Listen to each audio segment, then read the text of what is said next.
Paul Mason, Mark Scriver and Andrew Westwood are pioneers of whitewater canoeing. They all started out by canoe tripping with their families, but they've taken canoeing to a different level and have pushed forward the limits of what can be done in an open boat. They've written books, made DVDs, taught classes, and designed smaller and more robust canoes. And most of all, they've been out there doing it for years, trying new moves, nailing new lines, and in Mark's case, becoming world freestyle champion. I'm Paul Mason. I've been canoeing since I was 1 day old. I don't think I was a really strong paddler at one, but when my dad did a series of paddle canoe films, I developed skills. Creaking lines where you have big drop and substantial carnage if you screw it up definitely give me butterflies. My main coping strategy is eat a lot because I find there's less room in my stomach for the butterflies. I kid you not. I'm a cartoonist, that's what I'm supposed to be doing today, but I'm out here getting new material. I find a lot of my paddling buddies very inspirational. My name is Andrew Westwood. I've been canoeing for about 20 years now. I really love moving water and the challenge of reading the water. It kind of takes canoeing to another level.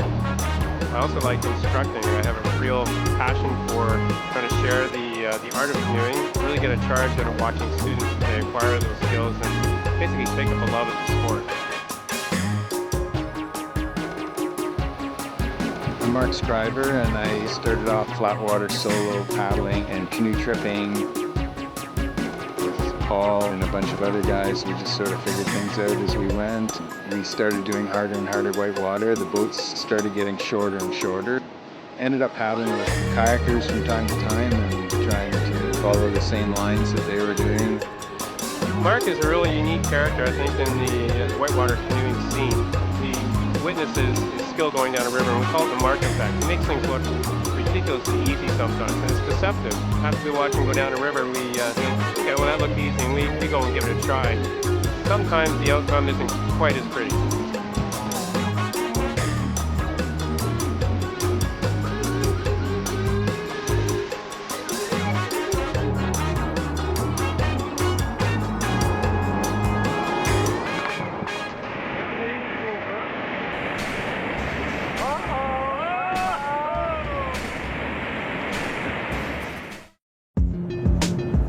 We are in New York State though, we are sure of that. Every October, Andrew, Paul and Mark travel to New York State for a whitewater canoeing weekend. Cover hydrates. Are we going to go to the takeout? After the usual pit stops, they arrive at the river.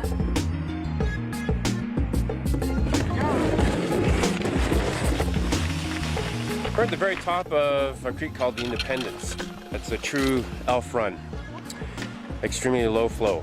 So it'll be a lot of fun. It'll be very rocky, and the water will channelize. It'll be very fast over the rocks. We're looking forward to it.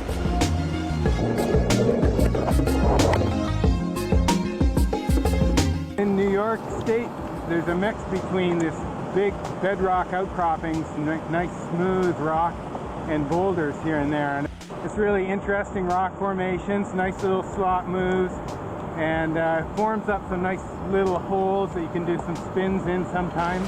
Nothing too intimidating. I like this level. It's kind of scrapey and it's more kind of hit the rock, bounce the right way rather than choosing a real line. And there's no hole. Andrew, Paul and Mark are joined today by 5 friends from Canada, including 15-year-old Alicia Graves. It's pretty good. There's a few parts that are challenging, kind of bony, but it's fun. The first tricky rapid is a narrow slot, easier for right-handed paddlers than lefties.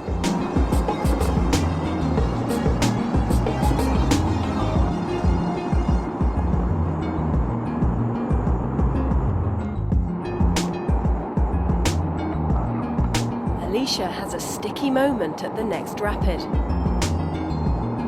Mark decides to make it a bit harder by aiming for a tiny eddy halfway up. That's just showing off.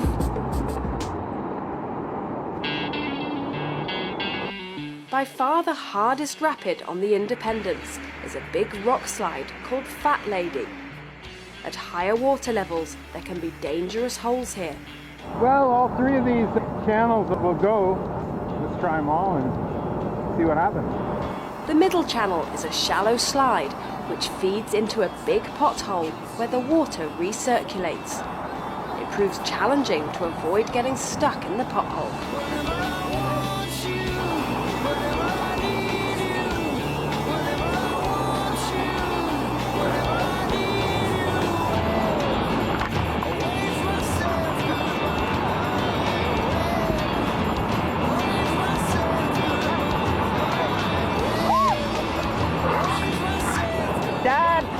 Skipping. What was she thinking while she was stuck in the pothole? Probably something that shouldn't be said on camera.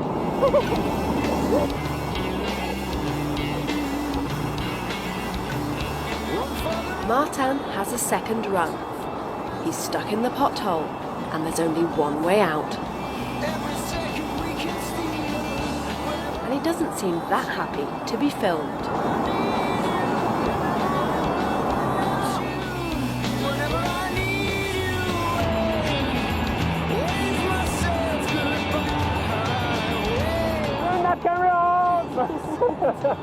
So did you do that line on purpose or not? No.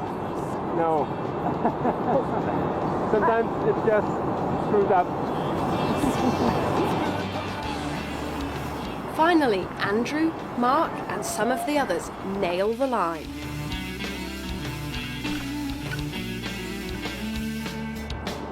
It's time to try the far right channel, which is the most challenging, with a series of drops and confused water. Martin gets caught out near the top.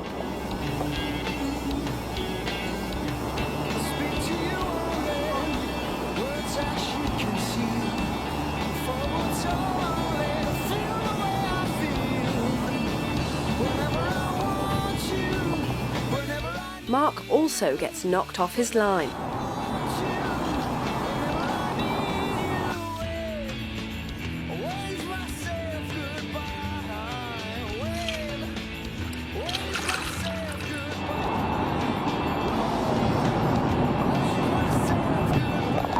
Oh, that was good.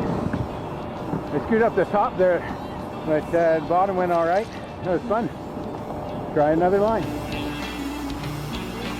Well, those two guys are going to go and run that far side over there. It has some water, but it's really just a wet mountain biking trail, really.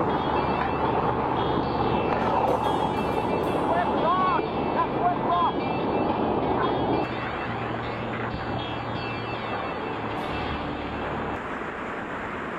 There are a few more fun and challenging rapids on the Independence. Surely it's difficult enough without using a canoe with a big hole in the top. The open boat's different from a closed boat in that each move you make, if you take on water, the next move is harder and harder and harder. You choose different lines and you have to approach rapids in a different way such that you can keep your boat dry until the very end of the rapid. Perhaps in kayaking it's not as much a concern because you've got your spray skirt on. Finding the appropriate lines is still important. But in canoeing, I just find that the risk level is a little bit higher. That challenge is what really excites me about paddling a canoe. I like OC1 primarily because there's no skirt. And it's not because the kayakers look funny. Well, okay, they are pretty funny in the cartoon strips, like my comics anyway. The open boat, you're locked in, you can roll, but when you want out, you're out. The last rapid has some interesting lines, and everyone seems to take a different one.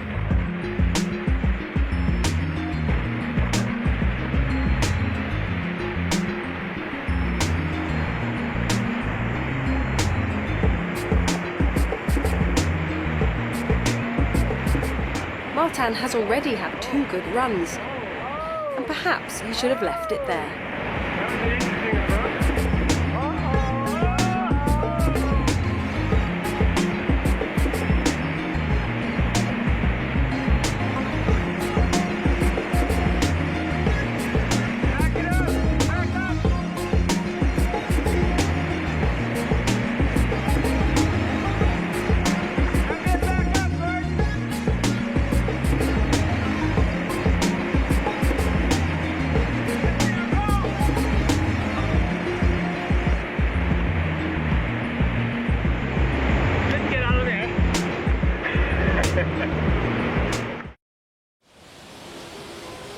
Sunday, and the dam on the Moose River is releasing.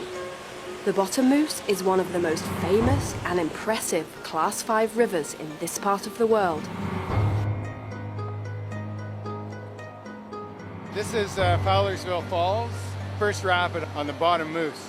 And it's one of the bigger ones, and it's got big consequences with a big sticky hole that you really want to avoid. So it's a tough way to start the day sometimes. The water level is very high today, and most people are walking around. You hit the bottom today, you'll go under the water, and it gives you a good whack in the face. You have to be in control, because if you're pointed right at all, you could end up in the hole. You got to guarantee that you're going to do it right. It's got a boil line that's about 60 feet downstream. It's a difficult one to get out of. It's getting close to my cutoff point for this one, but it still looks in the conservative and safe range for me. So, well, maybe not conservative. But. When I get to rapids like that are pretty tricky, I like to scout it thoroughly, but then get on with it. I feel like there's only so much information that really helps me, and then once I've got it, it's time to go.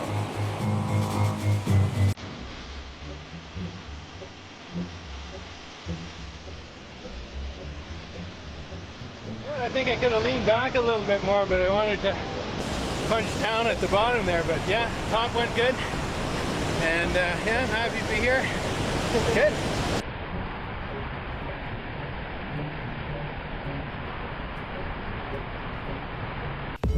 Hey, how you doing, baby? My name is Topping. TLP for short. Yeah, why don't you have a seat? This is a funnel. You really don't want to be upside down at this bit of rock here. Can I talk to you for a minute? Yeah. So what you got to do for fun? Let's get into it. So what you got to do for fun? So tell me what you got to do for fun. Girl, you can be my only one. Hey, so what you got to do? Mark's sons, Ian and Paul, have joined him today, and Ian capsizes in just the wrong place. So what you got to do for fun? Ain't nothing but a word. This one's called Knife Edge. There's a couple of different lines depending on the water level. With today's high levels, most people take the easier option on River Left, including Paul. I still avoid rapids with severe consequences. There's lots of paddlers, that I've taught last year that are running harder stuff than me because they're willing to run something with the possibility of getting ready to be done. Martin and Mark are risking the consequences of the meaty run on Knife Edge. You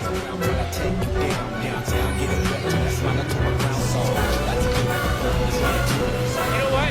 Those guys made it look so easy that it didn't look serious at all. But if you're offline much more than a couple of inches, it would have had a different outcome altogether. It would have looked serious then. This is double drop. Got some good lines on it. Nice scrub loop on the side here. Got a tongue out in the middle that does feed into a hole. The boys are going to get creative here.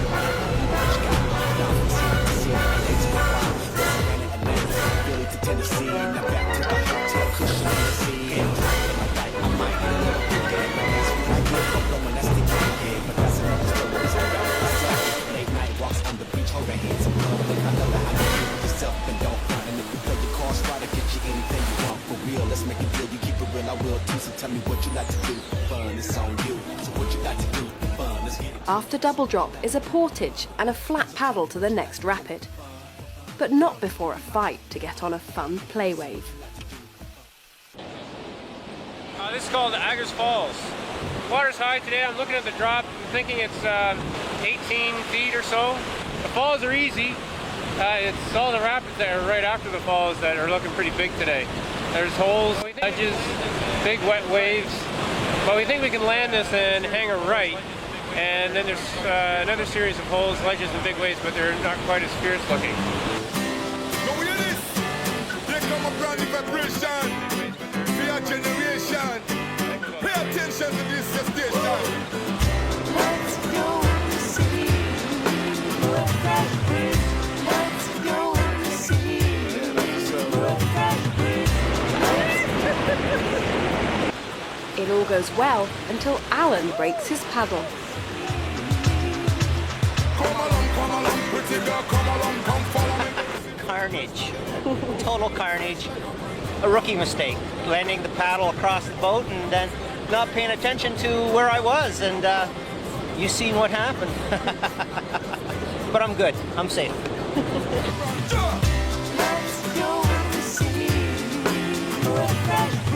Mark and Martin run the falls together, forcing Martin left and into the big wet waves.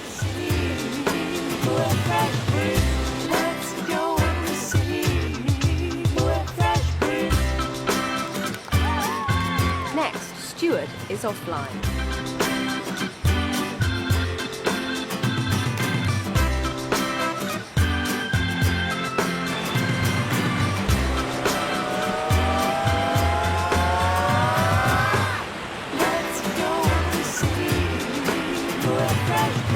I was crooked coming off the top and flipped and then didn't paddle hard enough when I rolled up. Right up. We're gonna get going on our way.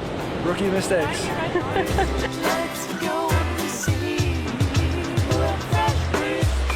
Follow me, follow me, follow me, follow me again. Follow me, follow me, follow me, follow me. I go think of you, lady, everybody, for your body, love you very. Mark finishes off with a line to the left, but he somehow manages to pick a dry line through the waves.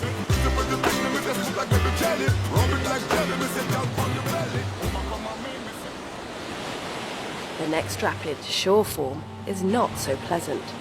It's basically like hopping on a cheese grater and going for a ride. I don't see anything out there that appeals to me at all. This rapid is a truly dangerous rapid.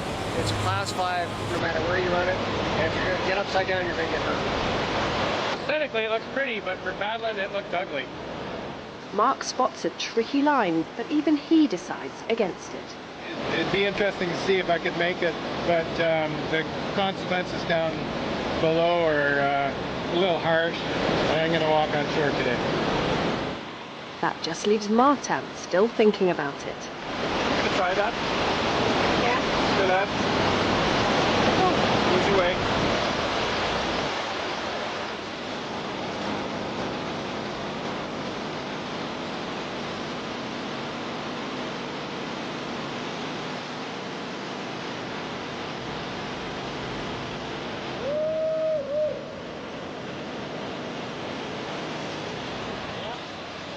With a big smile on his face, Martin makes the next rapid, Powerline, look easy. This rapid is Powerline. Today, lots of water moving through there and pushing, so it's just a nice little eddy-to-eddy move and punch a little hole at the bottom and that's sweet.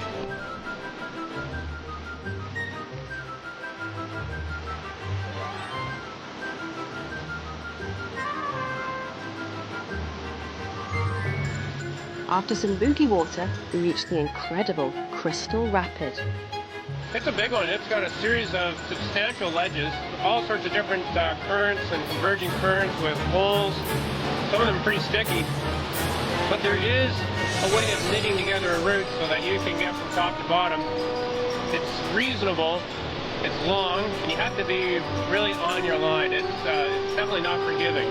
The line's there, the consequences are there, it's everything that makes a really super run. Most people opt for a sneak route above the carnage. Paul takes a more adventurous approach.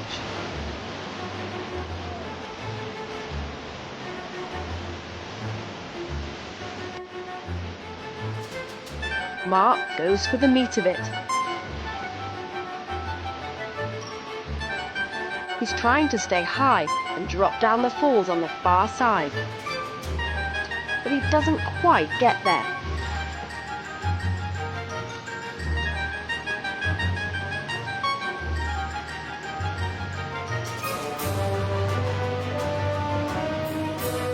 That didn't go so well. Pretty pushy over there. And I think I got a couple more strokes that I can put in to try and get over there. But this is not quite aggressive enough. I'm going to try it again.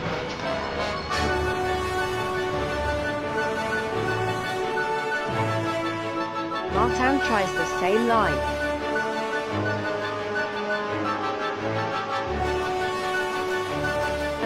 also falls short.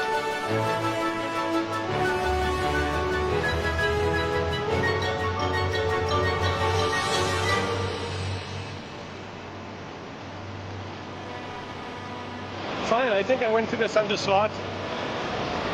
It was okay. It's just very intimidating to get into, but Despite the intimidation, Mark has another go. I think you've got to rely on your skills and your knowledge, but you've also got to rely on the instincts that you've developed over the years. So I feel confident that as long as I know that there's a line there, I'll be able to sort things out. And if not, then, well, we'll pay the price. He nails it. Yeah, I completely melted it. Yeah, right down under. It was good. Yeah, it's a pretty spot. I love this rapid. It's so beautiful, especially in the sun. So I like to have a nice line on it.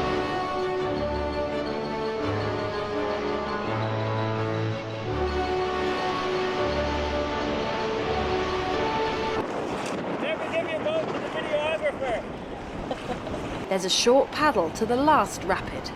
This is Marilla or Magilla or something like that. Got a kind of a little slot here that's filled with water completely and looks like it would fill up an open boat. So I'm gonna try to avoid it by going a little further left, kind of bouncing down shallower stuff. The reason for Mark's apparent lack of fear fascinates Paul. It turns out that as a cartoonist, when I look at a rapid and I see a big hole, like I see foam and explosions that you see in the comic books, kaboom, kapow, whereas he looks at the rapid, sees the line past the hole.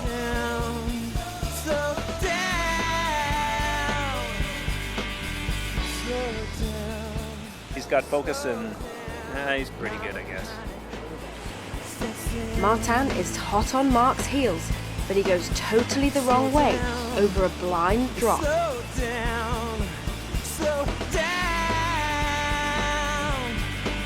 it was much too fast, and just kept going over the little notch. So I was scared. Mark's son Paul has a go and recovers well from an upset at the top.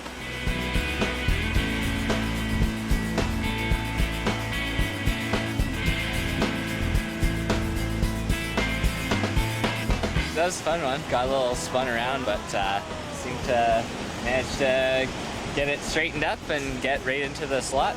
I think I had a pretty good day. I don't mind going upside down now and again just to cool off, and I had a cool day. It was a good day. I didn't flip over that I remember. Well, I remember when you flipped over. Oh. Yeah, me too. Oh yeah, okay. Like I say, I don't remember flipping over. I had a great day. That was good. I like that. Lots of variety. Slow down, slow down, slow down, slow down, slow down, slow down, slow down.